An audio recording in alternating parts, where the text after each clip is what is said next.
Hi, my friends. I want to tell you another little story about Kyrgyz faith. Again, this beautiful faith. It's so similar to the faith of Abraham and kind of just walking with God, sacrifices, covenant, and loving God. And I think that pure, simple faith is what the Kyrgyz have maintained for hundreds, if not thousands of years since the time of Abraham himself. And Abraham is in one of the Kyrgyz genealogies that I've studied from genealogist up in Lake Issyk.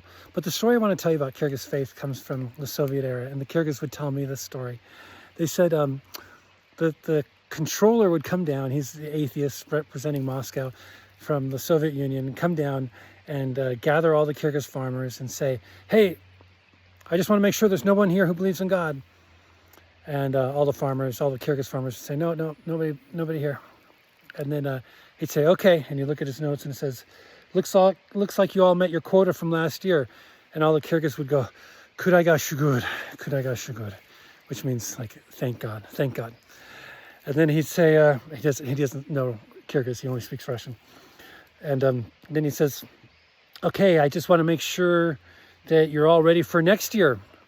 And they'd say like, Kudai bilet.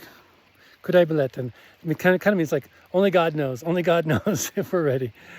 And then he'd say, okay, it looks like we've got the seed all stored up, and it looks like it's going to be enough. Is it going to be enough for all the fields? And the Kyrgyz would say, Kudai buyursa, which means like God willing.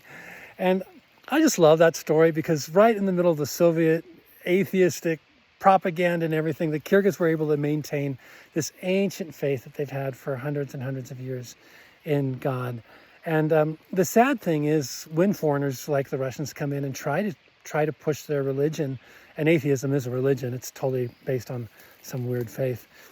But when they try and push that on the Kyrgyz and the propaganda, and I'm going to share some later about what I see Christians doing, which really I think is wrong and it's counter to scripture, and I'll share that in a later video.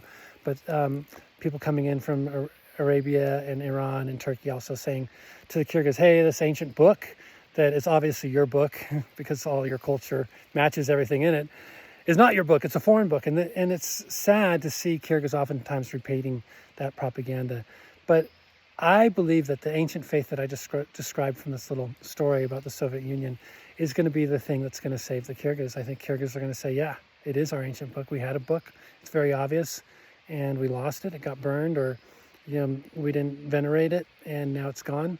And I think the Kyrgyz are going to return to this book, come back to who they are, the essence of who the Kyrgyz are and what it means to be a Kyrgyz. And it's the beautiful nation. So may God lead them all the way back home. All right. God bless you all. Bye.